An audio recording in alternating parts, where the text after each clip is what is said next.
যিনি সর্বক্ষণে চেষ্টা করে যাচ্ছেন, আমার শ্রদ্ধাভাজন চাচা, বিএনপি নেতা, আজকে এই আলোচনা সভার মূল উদ্যোক্তা মঈনুদ্দিন গাজী।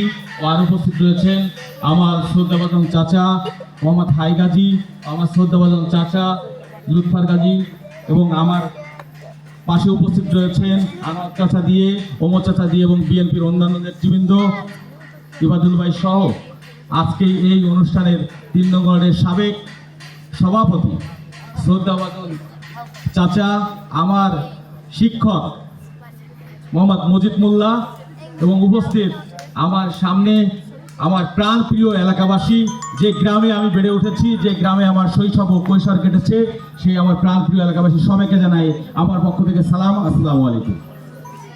প্রিয় উপস্থিতি, আমি বক্তব্য দীর্ঘায়িত করব না, কারণ বৈরী আবহাওয়া। আমি সংক্ষিপ্ত কিছু কথা বলে আমি শেষ করব। আসলে আজকে এই প্রোগ্রাম আমাদের কোনো মাদকাসক্ত ব্যক্তি বা গোষ্ঠীর বিরুদ্ধে নয়, এই প্রোগ্রাম মাদকের বিরুদ্ধে। আজকে আমরা একটা প্রতিপাদ্য আমরা সবাই জানি, আসুন মাদকাসক্তকে নয়, মাদককে না বলি। অর্থাৎ আমরা পরিষ্কার ভাষায় যে কথা আজকে বলতেই হয় যে আমরা এই সমাজেরই সন্তান, আমরা আপনাদের সন্তান, আপনাদের সামনে আমরা বড় হয়েছি। আমরা অনেক সময় দেখি যে আমাদের প্রত্যেকটা ম্যাক্সিমাম ঘরে ঘরে ঘরে ঘরে কেউ না কেউ, হয়তো কেউ গোপনে মাদক সেবন করছেন, অথবা কেউ বাগানে গিয়ে লুকিয়ে মাদক সেবন করছেন। আমরা সেটা অনেকেই জানি, আমরা পরিবেশ পরিস্থিতির কারণে অনেক কিছু আমরা বলতে পারি না, কিন্তু আমাদেরকে মাদক যারা সেবন করে তাদেরকে সংশোধনের জন্য পারিবারিকভাবে উদ্যোগ গ্রহণ করতে হবে। অন্যথায় আমরা এইভাবে আলোচনা করব, এইভাবে বিভিন্ন সভা সেমিনার হয়, এইভাবে আলোচনা করে আমরা সচেতন করার জন্য চেষ্টা করতে পারি, আমরা আইন নিজের হাতে তুলে নিতে পারি না। আমি যেহেতু আপনারা জানেন, আমি বাংলাদেশ সুপ্রিম কোর্টের হাইকোর্ট ডিভিশনের একজন আইনজীবী এবং মহানগর জেলা ও দায়রা জজ আদালতের নিয়মিত আইনজীবী। আমার অনেক মামলায় আমি দেখি যে ম্যাক্সিমাম 100% মামলার মধ্যে প্রায় বর্তমান প্রেক্ষাপটে 70% মামলায় আপনার মাদকের মামলা।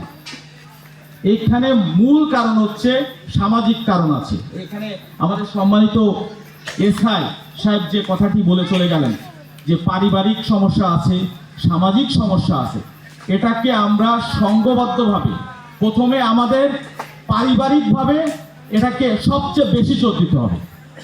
কারণ আপনার সন্তান বা আমরা, আমার ছোট ভাই হোক, আপনার সন্তান হোক, আমার চাচা হোক, এটাকে নিজেরাই আমাদের ঠিক করতে হবে। একটা কথা আছে, সর্ব অঙ্গে ব্যথা, ওষুধ দেবো কোথায়?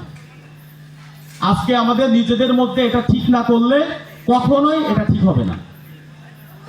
কারণ আমার সবচেয়ে অনেক খারাপ লাগে যে আমি অনেক সময় দেখি যে বন্ধু আমার বা যে ভাই আমার, যে চাচা আমার, যে মামা আমার, তাকে আমি দেখেছি শাহরুখ খান, সালমান খানের মতো চেহারা।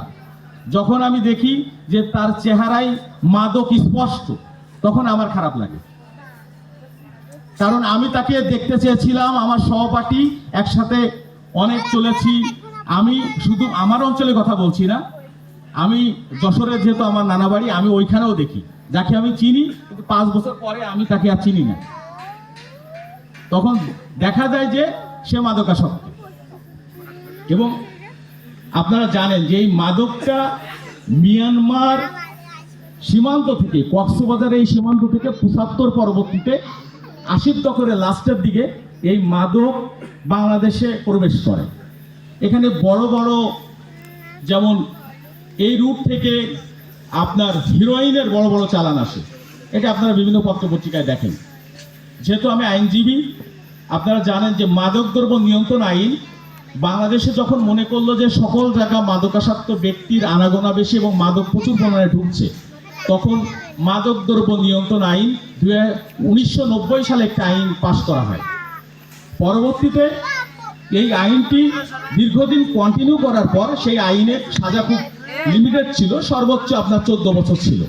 পরবর্তীতে মাদকদ্রব্য নিয়ন্ত্রণ আইন 2018 সালে, সর্বশেষ 18 সালে এটাকে সংশোধন করে সর্বোচ্চ শাস্তি, আপনাকে মনে রাখতে হবে সর্বোচ্চ শাস্তি হচ্ছে মৃত্যুদণ্ড বা যাবজ্জীবন কারাদণ্ড।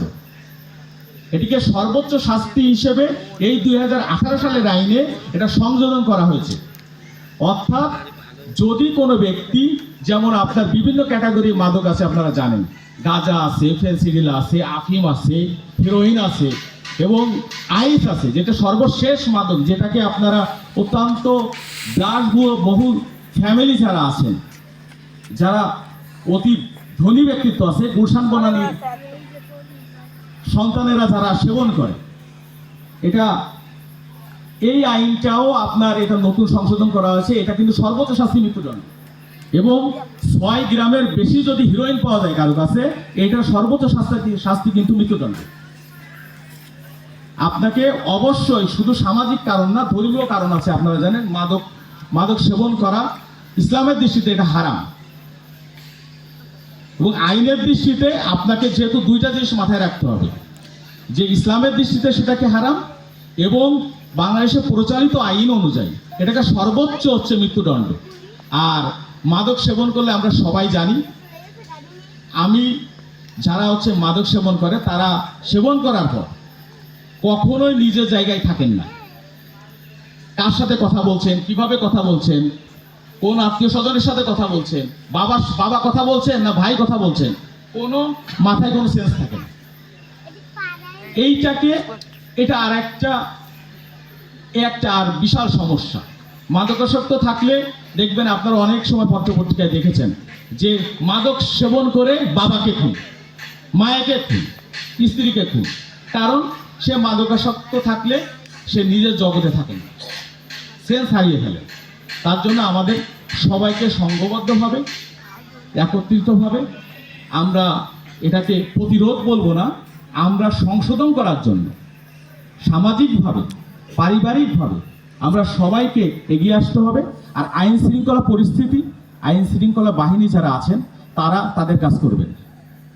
এই ক্ষেত্রে আমি যারা এখানে নেতৃবৃন্দ আছেন এবং আমাদের বিএনপি যারা নেতৃবৃন্দ আছেন, যেহেতু স্বৈরাচার শেখ হাসিনা সরকারের আমলে, আওয়ামী লীগ সরকারের আমলে যেহেতু একটা পটভূমি আপনারা জানেন যে বাংলাদেশে বিশাল একটি আন্দোলন হয়েছে, বৈষম্য বিরোধী ছাত্র আন্দোলন সহ অন্যান্য অঙ্গ সংগঠন যারা নেতৃবৃন্দ আন্দোলন করে এবং আপনারা যারা আন্দোলন করেছেন, আন্দোলন পরবর্তী সময়ে একটি পটভূমি বিরাজ করছেন, যেহেতু বর্তমানে অন্তর্বর্তীকালীন সরকার রয়েছেন, তাদেরকে আমরা সহযোগিতা করব, প্রয়োজনীয় সংস্কার করে তারা যেন নির্বাচন দিয়ে বাংলাদেশের নতুন সরকারের কাছে এই ক্ষমতা হস্তান্তর করেন।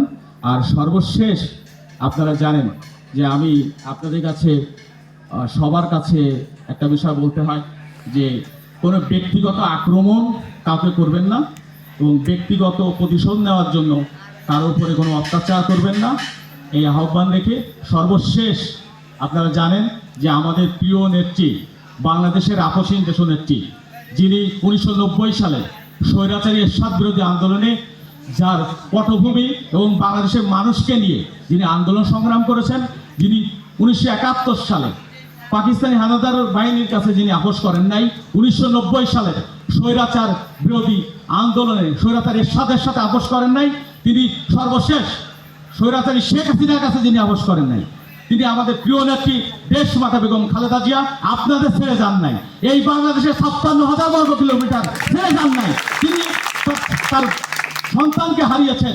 আপনারা জানেন 11 সরকারের আমলে তার সন্তানকে অত্যাচার করে, নির্যাতন করে তার পরবর্তীতে আরাফাত রহমান কোকোকে তিনি হারিয়েছেন। তিনি আমাদের প্রিয় নেতা, যিনি বাংলাদেশের রাখাল রাজা হিসেবে পরিচিত, শহীদ প্রেসিডেন্ট মেজর জিয়াউর রহমান, যিনি তাকে হারিয়েছেন, এই দেশের জন্য শহীদ হয়েছেন। তিনি এত কিছু অত্যাচার করার পরে সর্বশেষ তিনি কারাগারে ছিলেন। তারপরে এই দেশের মাটি ছেড়ে, মানুষ ছেড়ে কখনোই তিনি যান নাই, পলায়ন করেন নাই। স্বৈরাচারী শেখ হাসিনার মতো ওই হেলিকপ্টার যোগে বাংলাদেশের হাজার হাজার যারা আওয়ামী লীগ করেছে তাদেরকে রেখে কিন্তু চলে গেছে, কিন্তু আমাদের নেত্রী যান নাই। আমাদের সবচেয়ে আশা আকাঙ্ক্ষার প্রতীক, আমরা সেই নেত্রী আজকে অসুস্থ, তিনি লন্ডনে বেসরকারি হাসপাতালে চিকিৎসারত রয়েছেন। এবং আমাদের প্রিয় নেতা বাংলাদেশের আপসীন, যিনি হচ্ছে আগামী দিনের রাষ্ট্রনায়ক, দেশ নায়ক তারেক রহমান শারীরিকভাবে অসুস্থ। আপনারা সবাই আপনারা দোয়া করবেন। আমি তাদের এই পরিবার, সর্বশেষ আপনারা জানেন যে আরাফাত রহমান কোকর সাহেবের শাশুড়ি, যিনি হচ্ছে আরাফাত রহমান কোকর সাহেবের শাশুড়ি, তিনি কয়েকদিন আগেই মারা গেছেন। আপনারা দোয়া করবেন এবং আমার প্রিয় নেত্রী দেশমাতা বেগম খালেদা জিয়ার জন্য দোয়া চেয়ে আমি সর্বশেষ সবাইকে আবারও সালাম শ্রদ্ধা জানিয়ে আমি আমার বক্তব্য শেষ করছি। খুদা হাফেজ। বাংলাদেশ জিন্দাবাদ। শহীদ প্রেসিডেন্ট জিয়াউর রহমান অবেরো। অসংখ্য ধন্যবাদ অ্যাডভোকেট